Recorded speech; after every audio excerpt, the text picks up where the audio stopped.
Imagine a beast that causes entire European countries to declare quarantines and block off whole neighborhoods.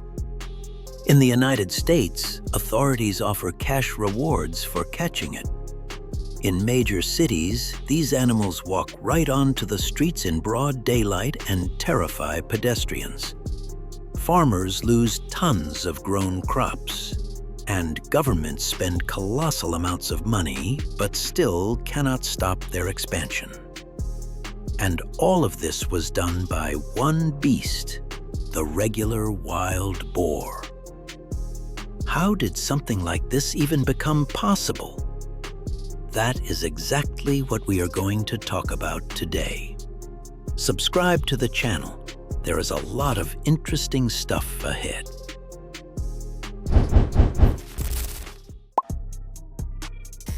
The wild boar belongs to the oldest inhabitants of our planet. Its lineage counts several million years of existence. It survived ice ages, mass extinctions, and centuries of living alongside humans. Nowadays, the wild boar is found on almost every continent, and it did not end up everywhere by its own choice. Originally, the habitat of the wild boar covered Europe, Asia, and North Africa. Those were its native grounds. But then humans intervened with their own plans. Hunters and wealthy landowners decided that the boar would make an excellent game animal. They started transporting it to new places specifically for hunting entertainment.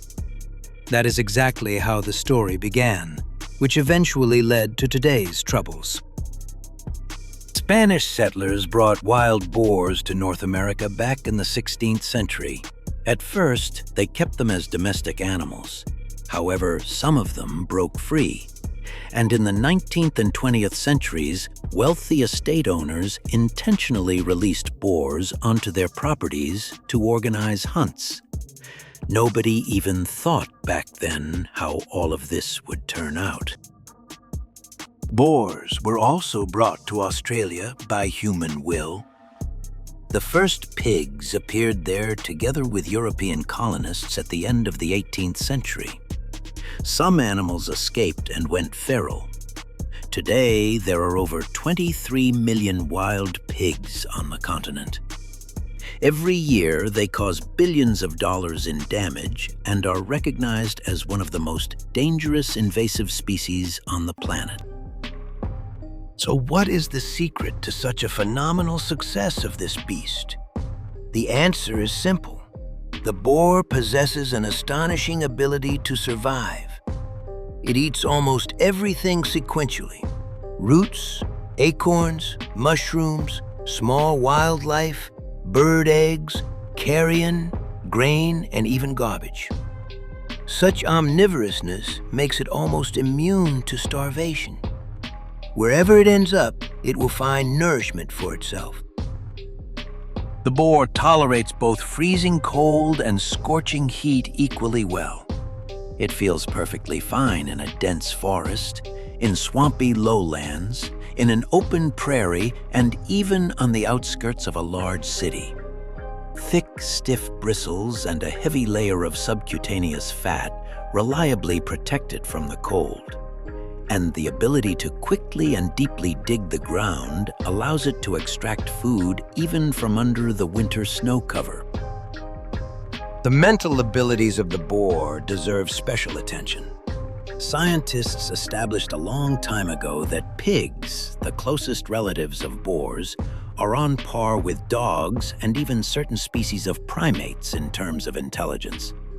Wild boars know how to bypass set traps, remember places where they were threatened with danger, and instantly change their behavior at the slightest threat.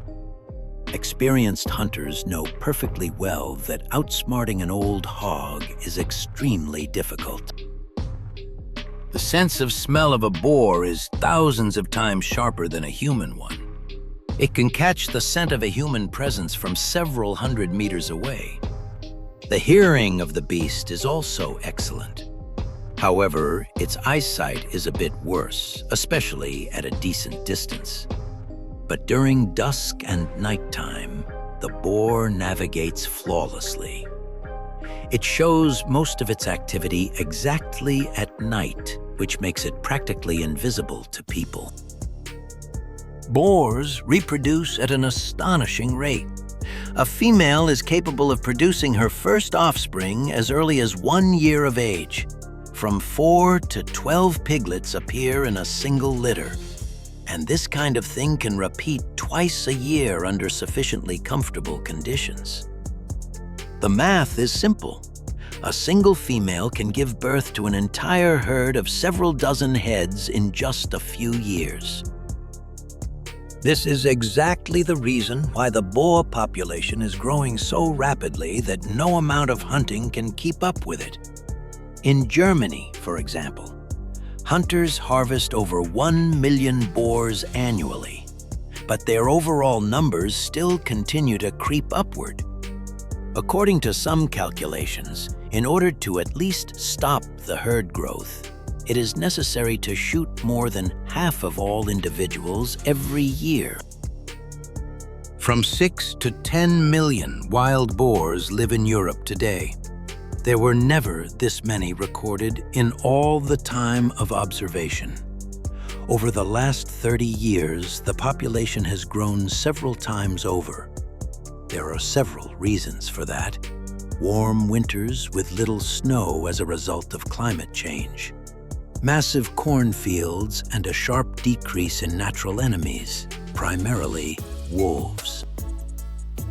In the United States, the situation is even more serious. There are from 6 to 9 million wild pigs there, which locals call wild boars or invasive swine. They have spread across 35 states. Texas, Florida, Georgia, and California are especially densely populated by them. The agricultural damage alone caused by them is estimated at $1.5 billion annually. What exactly do they ruin? First and foremost, crop fields. A boar plows the earth with its powerful snout in search of roots and grubs. After its nightly visit, the field looks as if a tractor has driven all over it. Plantings of corn, wheat, soybeans, and potatoes suffer. A small herd can destroy several acres of crops in just one night. Besides, fields, forests, and pastures suffer seriously. Boars undermine the root systems of trees, dig up the soil, trample young shoots and undergrowth. In areas with a particularly high density of boars, the forest begins to wither.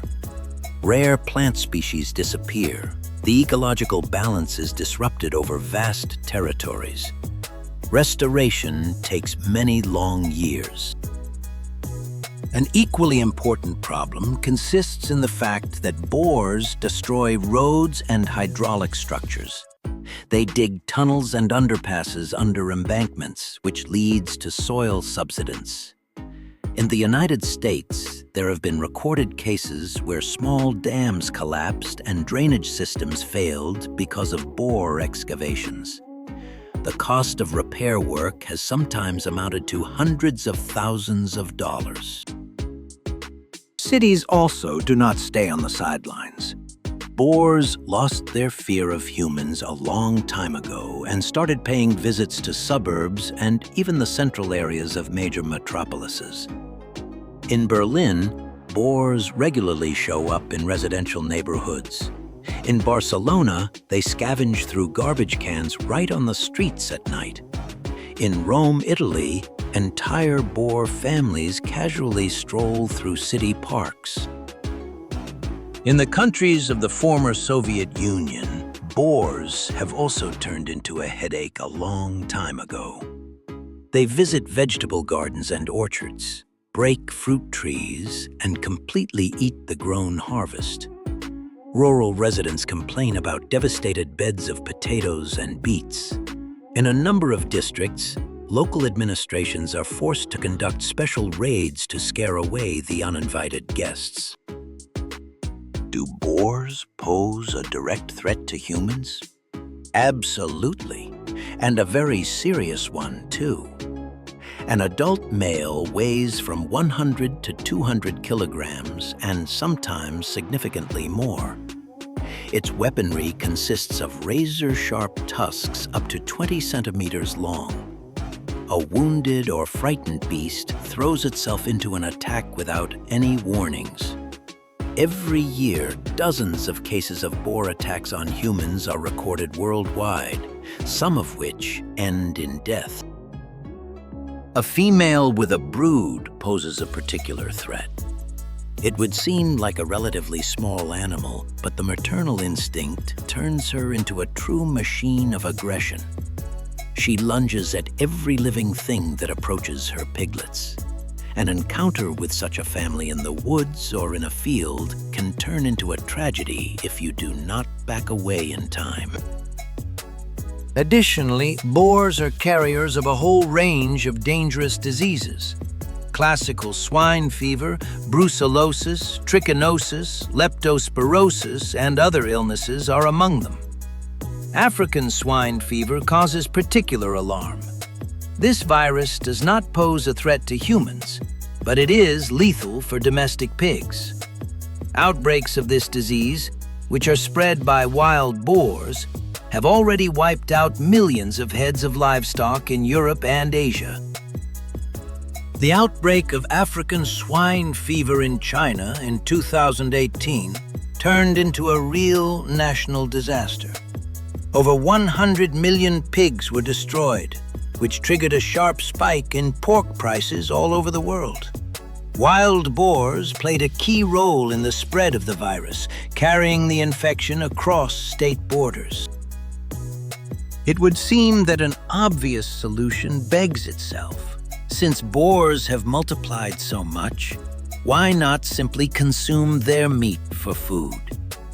After all, entire herds of free protein run through the forests and fields. The logic is understandable, but in practice, everything turns out to be much more complicated.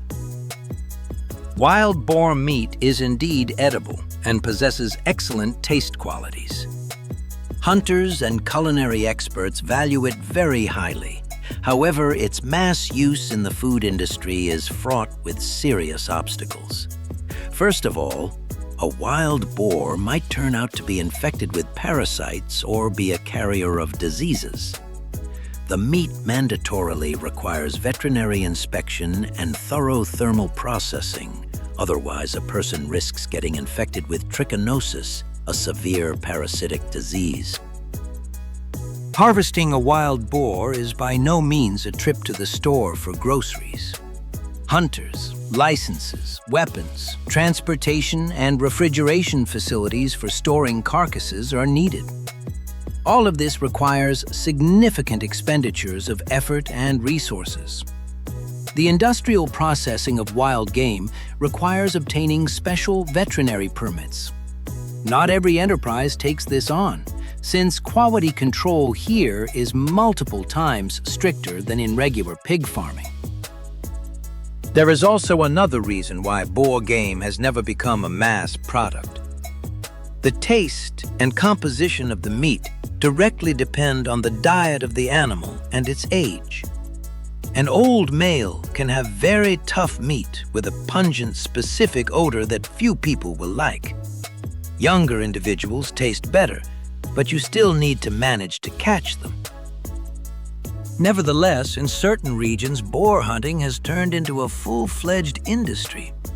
In Germany and France, boar game regularly appears on restaurant menus and store shelves. In Texas, commercial enterprises trap and process wild swine. The meat is sold in retail chains under the Wild Pork brand. There is demand for it, but it is impossible to cover all the losses from boars with it. What are the authorities doing to cope with the boar invasion? There are quite a few methods, and not a single one is universal. The first and most obvious of them is hunting. In many states, simplified licenses have been introduced, hunting season dates have been expanded, limits on the allowed harvest amount have been lifted. Hunters are encouraged in every way and sometimes even paid a reward for each harvested beast. In Texas, authorities have gone much further. Hunting boars from a helicopter is legally permitted there. Specialized crews fly over fields and forest areas and shoot the animals from the air. In a single flight like that, they manage to harvest several dozen individuals. It is expensive, but highly effective in large open spaces. Certain companies even offer such hunts as paid entertainment for tourists. Traps and snares are also among the popular control methods. In the United States, spacious cage traps are widely used, into which boars enter for bait. Several animals can be caught in one such structure at once. The so-called Judas boar is particularly effective, meaning a specially trained animal that leads an entire herd into a trap. The method is cruel, but highly effective. Fences represent one of the most expensive yet reliable ways to protect lands. Electric enclosures are installed around valuable agricultural fields. A boar receives a mild electric shock and forever remembers this place as dangerous. The main drawback of such a solution is the high cost of installation and further maintenance. By no means every farmer is able to afford such expenses. Scientists are developing more modern methods of regulating animal populations. In particular, the possibilities of immunocontraception are being researched, meaning special vaccines that reduce female fertility. In the US, baits with a contraceptive drug are already undergoing trials. So far, the results are mixed. The drug works, but covering the entire population with it is extremely difficult. Another promising approach consists of using natural predators. In those regions where wolves and lynxes have returned, the number of boars is noticeably shrinking. In Europe, the recovery of wolf populations in Germany, Poland, and Spain has already yielded a tangible result. Predators do not just destroy boars, but also change their behavior, forcing them to come out into open spaces less frequently. However, returning predators does not work out absolutely everywhere. In densely populated areas, wolves themselves turn into a threat to livestock and people. Therefore, authorities have to feel around for a balance between protection from boars and protection from wolves. The task is not easy, and every country solves it in its own way. In Japan, the problem with boars is no less acute. After many villages became deserted due to the massive relocation of youth to the cities, agricultural lands ended up abandoned, and boars took them over for their own use. Now they increasingly enter residential neighborhoods of small provincial towns. Japanese authorities are forced to spend hundreds of millions of yen on population control programs for these animals. In South Korea, wild boars have become a genuine headache for the metropolitan region. They climb along mountain slopes right within the city limits of Seoul and descend into residential neighborhoods in search of food. Several residents have already suffered injuries as a result of attacks. City authorities have set up traps and conduct continuous monitoring of the population numbers. It is noteworthy that in a number of countries, boars have started being used in the interest of tourism. In Finland and Sweden, they organize photo safaris for wild boars. Tourists gladly pay decent money to observe the animals in their natural habitat. This brings local communities additional income and changes the attitude toward the boar, turning it from a pest into a full-fledged natural resource. A curious detail: wild boars know how to swim. and they know how to do it excellently. They easily overcome water obstacles several kilometers wide. That is exactly why rivers and lakes do not become an obstacle to their settlement. In a number of cases, boars independently swam to small islands where nobody had specifically brought them. They just swam there themselves. Another surprising fact: wild boars have a highly developed social organization. A herd is led by an old female who is wise with experience. She keeps in memory the locations of watering holes, areas rich in food, and dangerous places. Young males stay segregated and join the herd only during the mating season. This is not just a spontaneous gathering of beasts, but a coordinated and organized community. Male boars use their tusks not only for attack and defense, but also for marking territory. They rub against tree trunks, leaving characteristic marks and scent tags on the bark. Hunters call such trees rubbing posts. By looking at them, an experienced tracker can determine the size of the beast and the approximate time of its last visit.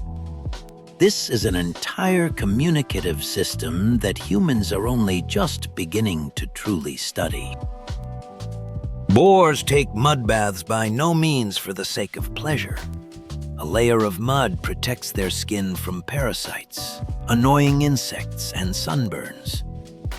After bathing in the mud, a boar absolutely rubs against a tree, scraping off the dried crust together with stuck ticks and fleas.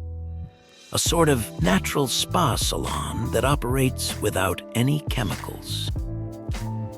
Boar piglets come into the world with a striped coloration. These stripes serve as superb camouflage for them among the forest litter. After several months, the stripes gradually disappear and the hide becomes solid in color. The little ones are very attached to their mother and relentlessly stay close to her for the first 6 months of life. A touching sight, but one should not forget that a mother ready to attack is always located nearby. Despite all the inconveniences caused, the wild boar plays an important role in natural ecosystems. By digging up the soil, it saturates it with oxygen and creates conditions for the growth of new plants. By eating acorns and seeds, it participates in the spread of trees. Its remains serve as food for diverse scavengers. In the natural cycle, it occupies its rightful place, and the task of completely destroying this species is not seriously considered by anyone. The root of the problem is not in the boar itself, but in the fact that humans disrupted the natural balance of nature. By bringing animals to regions foreign to them, exterminating predators, planting enormous areas with forage crops, people themselves created the fertile ground for the explosive growth of the boar population. And now they are forced to spend colossal funds to fix the consequences of their own miscalculations. Today, scientists, farmers, and government officials around the world are searching for comprehensive solutions to the wild boar problem. A universal recipe does not exist. Somewhere, hunting saves the day. Somewhere, fences. Somewhere, the return of predators. Somewhere, traps. Most often, it is necessary to apply several methods in combination, and the main thing is to do this systematically and without interruptions, since boars do not take breaks. The history of the wild boar is a story about how nature knows how to adapt to any circumstances, and about how the underestimation of a single species is capable of resulting in massive consequences. This beast went through millions of years of evolution and clearly does not intend to surrender to humans. It is smart, strong, extremely prolific, and absolutely ruthless in the struggle for its own survival. If you found this interesting, definitely subscribe to the channel. Write in the comments whether you yourselves have ever happened to encounter a wild boar, or hear stories about its invasions in your region. It is very important for us to know your opinion.